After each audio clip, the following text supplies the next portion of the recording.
I'm Dave Williamson, and thank you for watching this video that's all about getting the rust out of your golf game. If you're like me, the winter was entirely too long. Certainly super excited to get the season going. But there's a few things that I look at in my golf swing every spring to really kind of get tuned up for the year. So I want to share 5 key things that I look at in my golf swing that I think might help you as well as we get ready to get back into golf. Okay, the first swing key I want to look at is really the most important part of your golf swing, and that's your grip. And I want you to look at the grip as really kind of like when you're getting your bikes tuned up after having them in the shed all winter. You know, you check your tire pressure and you want to make sure that you have the right tread. So running with that analogy, I got 2 things that I want to share with regards to the golf grip. And number 1 is your golf grip pressure.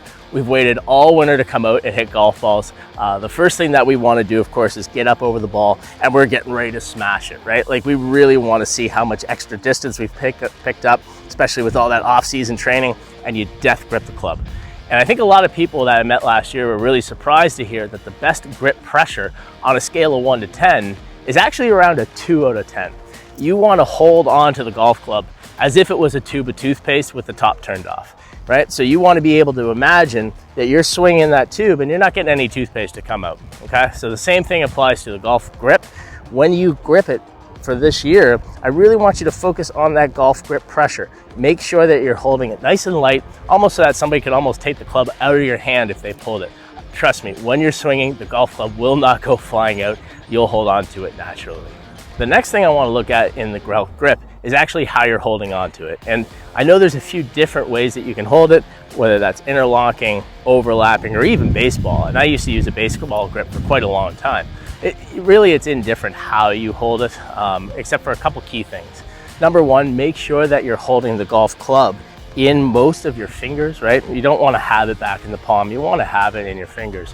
But here's my little tip, and I call it the flying V's. So if there's anybody out there that's a guitar enthusiast, you'll know all about the flying V guitar. And I want you to think about the flying V's in your golf grip.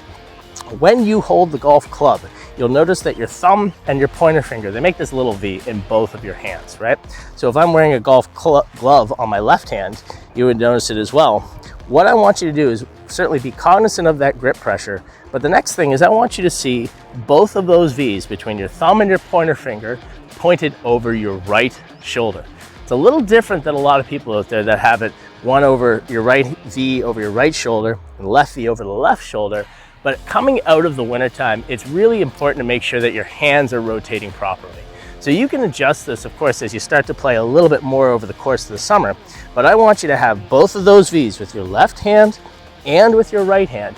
I want to see that V pointed over your right shoulder. And that's what I'm doing in my golf swing every year when I come out of winter. 2 things with the grip, the flying V's and your grip pressure. I think it's going to be a great thing to look at as you start your season.